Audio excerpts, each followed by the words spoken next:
Hello, welcome back to Elise Reads and Speaks. Today I am bringing you my February wrap-up. In February I read 19 books. So if you remember, in January I read 20 books. February 19? I'm really banging it out. I'm very excited. Okay, so I did a mid-month wrap-up in February because I could see how quickly I was reading. So I'm not going to talk about those books. I'll put like a montage at the end of the books I've already talked about.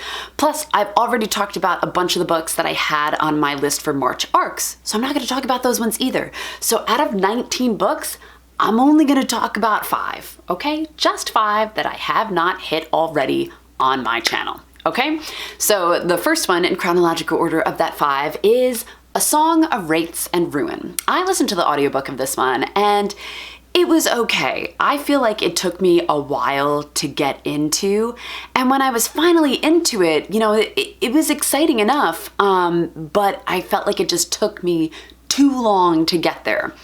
So, you know me, and I'm a sucker for anything with like a magical trial of any sorts. So I kind of like these men that were competing to be with Karina and show off their like strength. There was a bunch of different trials that they had to prove themselves to be like, you know, her king consort or like joint ruler of the land. I like that. I was totally into that. However, I felt like they were pushing this relationship with Malik, and I just wasn't on board with that one. I was actually more interested in the relationship with her ex. Like, I don't think that's the one I should have been rooting for, but that was the one I personally found more compelling. So I feel like this story wasn't gripping me in because I wasn't feeling the way that I should have been feeling, okay? There's this big twist betrayal thing that happens towards the end. You know something's gonna happen. And I did find that interesting. You know, it did pull me in and I would be curious to see where it goes. But it was still just a middle of the road book for me because it took me so long to get into, so I gave it 3 stars. Right now, like I put my Goodreads review that I'm not sure if I'd go on to the next one. Right now, like, I don't feel anything about it, so I don't think I'll go on to the next one. That's not to say it was a bad book. Like, there are a lot of great reviews for this book, and again, I didn't think it was bad. It just wasn't one that really pulled me in. The next one I'm going to talk about is an April arc that I have from NetGalley. It is called Pride and Premeditation by Tirzah Price. Now, this one was interesting. So, I love Jane Austen. I love Jane Austen retellings. I read a bunch of them. So this one clearly piqued my interest because it was Pride and Premeditation, meaning that there's some sort of crime, some sort of murder, you know? So I thought that would be pretty cool. So, okay. I did like the parallels in the story as far as like Elizabeth and Darcy went, but there were some liberties taken with some of the characters that I was like, it's not what I want. Like I still want to see the romance with Bingley and Jane unfold. And Bingley was the one that was kind of on trial for this supposed thing that happened. And you didn't get to see them meet, and I was kind of missing that. Like, I know that it's a retelling, but there are certain elements of the original story that I like to see in the retellings that I read, okay? And that wasn't one of them that I got to see.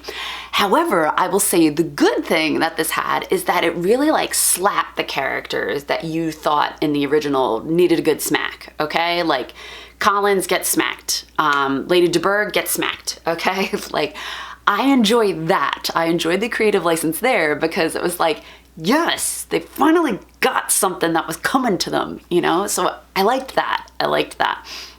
However, it's been a little bit since I've read it. I can't remember a lot about the mystery, and I don't feel either which way about it. So I gave it 3 stars at the time. I'm still sticking with 3 stars because there were some things that I liked, but it's not particularly memorable for me. And it's not a retelling that I would read again either. So I think 3 stars is a good judge.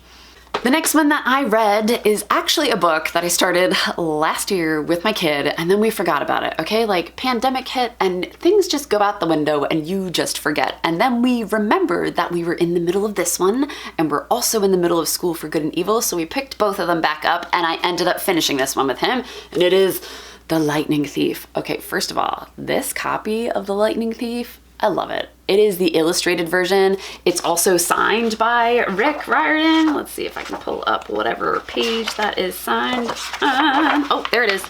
There it is. It's like the holy grail for me. I love Rick Riordan. I think he's just a fabulous human. And I've already read The Lightning Thief. Apparently the first time around I gave it 4 stars. This time around I gave it 5 stars because clearly I loved it enough to reread it, and it was just so exciting, okay? It's like, even the second time around, it was so exciting to read again. Plus, I think The Lightning Thief has one of the best slow burn romances that I have ever read, okay? And it should, okay, because the kids start off young. They're like, what, 11, 12 in this? And you don't want to read about like love in the first book, you know, but it builds. It builds, and it's so good, and it gives me all the feels. And reading it with my kid and seeing how into it he was getting, like, it was really exciting. Plus, if you're an actor like me and you're reading this out loud, this has so many different opportunities for different voices and just having fun. Like, it is a fun one to read out loud. Like, I had a great time with it. Oh man. Okay, so I think this is the only illustrated version of Percy Jackson that's out right now. I don't know if they're putting the next ones to illustrated versions, but if they ever do, I will pick them up. The next one I listened to was an audiobook. This one is called Let's Talk About Love by Kann. So this one piqued my interest because it has an ace protagonist. I don't read a lot of stories about asexual people or aromantic. She's not aromantic, she's like biromantic, asexual, which means that like relationship-wise, she's interested in both girls and guys. Sex-wise, she doesn't want to have sex with anybody. So that's what biromantic, asexual means. Okay, so I am not part of this community, so I don't need this representation. So like my perspective is an outsider looking in. As far as that goes, I felt like it was very educational. Like I finally got how people could be romantically interested in other people, but not want to have anything to do with them sexually. It's just not something that appeals to them.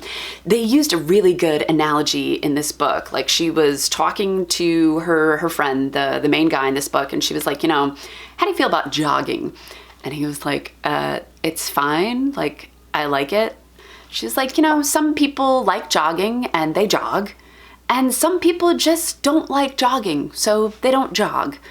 And it was that simple. And when she put it in terms like that, like it just made sense to me. And it explained it to me like I'm a kindergartner, you know? And I enjoy that. I like things being put in simplistic terms so I can understand what you're saying. And when it's put that way, it's like, okay, you know, why do we look at people strange? I mean, not me personally, but I mean society. Why does society look at people strangely if they don't like sex, if they don't want to have sex with other people? You know, it's not like a commitment that they're making to wait until they get married. It's just something that they're not interested at all. We don't judge people when they don't want to go jogging, you know, like it's just a personal interest. Like I really enjoyed that aspect of it. Okay, so I'm talking about this a lot, and I really love the educational aspect of it, and I liked her, and I liked the main guy that she was feeling romantic feelings for, and she was kind of questioning herself, like, am I attracted to him? Do I want to take that attraction further? Like, what does this mean that I'm getting a little sweaty and I'm getting butterflies? Does this mean that I'm actually sexually attracted to people? So I will say, at first in this story, I was like, oh, no, don't do this. Don't do this to the asexual people. Don't make it just, you know, they meet the one person that could change their entire being and now they want sex.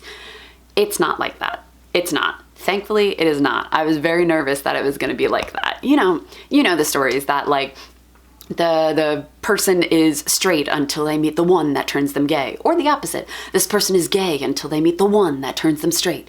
I didn't want this to be that story, okay, of I'm asexual until I meet the one that makes me feel sexy.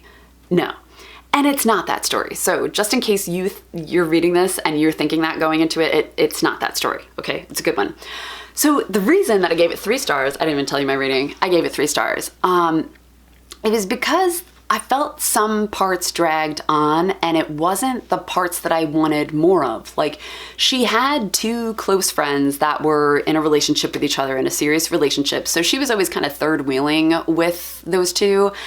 And I didn't like the way that they kind of claimed ownership of her. Like, I don't know, it just made me feel icky is the only way that I can describe it, because it almost felt as if they knew that she couldn't feel sexually attracted to other people, so therefore they're gonna claim her attention and her love for themselves, and they kind of got a little jealous when she was sharing that love with somebody else. Does that make sense? I think that makes sense. And I don't know, it just kind of rubbed me the wrong way. Like, I felt like they were treating her like a child, and I didn't appreciate that. And I don't think she did either. She was kind of sifting through it. But I feel like she didn't stand up for herself as much as I wanted her to. Like, I don't know, there was just an imbalance there with the friendship, and it just kept rubbing me the wrong way, and it was frustrating me. So I felt like I couldn't give it higher than 3 stars. But I will say, this was a pretty decent book. This was good. It was educational. I think I've said that word like 5 times already, but to somebody that is not asexual, you're an outsider looking in, I feel like it really teaches you about asexuality so that you can understand people that have different feelings than you. I thought that was really cool. So if you're interested in learning more about it, definitely check this one out. And the last of my 5 that I have not talked about this month is Ionic Attraction by D.R. Rosensteel. So, okay, this one I got as an ARC on NetGalley like a very long time ago. And then I completely forgot to download it, and then, you know, it gets archived when it comes out, and I was like, oh crap, so that counts against my percentage. Okay, I like to keep my percentage up, all right? It's just a personal thing. So I saw that it was on Amazon, I think for like $1.99, and I had some credits, and I was like, here we go, I'm gonna push my percentage back up. All right, this one, I was not a fan of. So it has the fake dating trope, so that they're kind of throwing their rivals off course, okay? So they're making their rivals think that something is happening that's really not, but then it's the fake dating trope, so then you know that they're gonna fall in love because that's just how it goes. All right, and it just wasn't that believable. And the relationship between these two, like, one of them is harboring a secret that the other one doesn't know about. Like, she is the reason that he got sent to juvie. Except she really wasn't the reason. Like, she had given his name as a possible name to the cops, that he could have been connected to something. But then she also said that there's no way that this name could have been connected. Like, it's as confusing as it sounds, okay? But that's not even the main annoying part about it. There is an evil plot in here. There is an evil plot that I liken to episodes from Pinky and the Brain. Have you ever seen Pinky and the Brain? Because I felt like I was reading Pinky and the Brain. All right, so there's some character we never meet in the story. Apparently he's an asshole. And this major plot in the story, like, and I'm not even giving anything away because it's bizarre and it's gonna make no sense to you. So if you pick up this book, you're not even gonna understand. You're not gonna remember this. All right, their mastermind plot is to blow up Montana so that maybe this guy will start to care.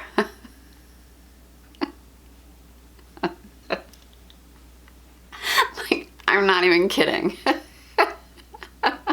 Doesn't that sound ridiculous? Like, I'm sorry. But like, okay, Montana, we're gonna blow up Montana so that hopefully this guy isn't an asshole anymore and he'll start caring.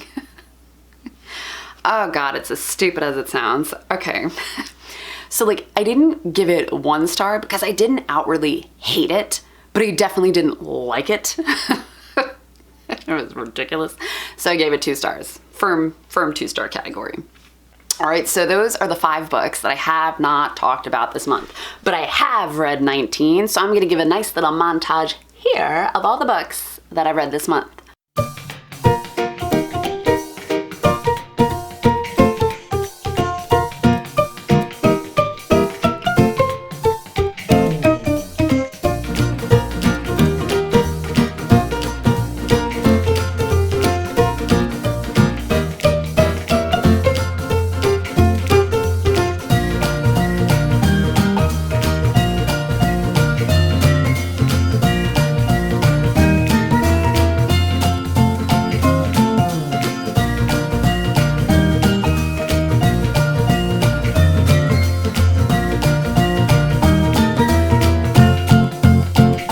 So that's everything, and that's all that I've got for you today. Thank you for tuning in to Elise Reads and Speaks. I will catch you next time, guys. Bye!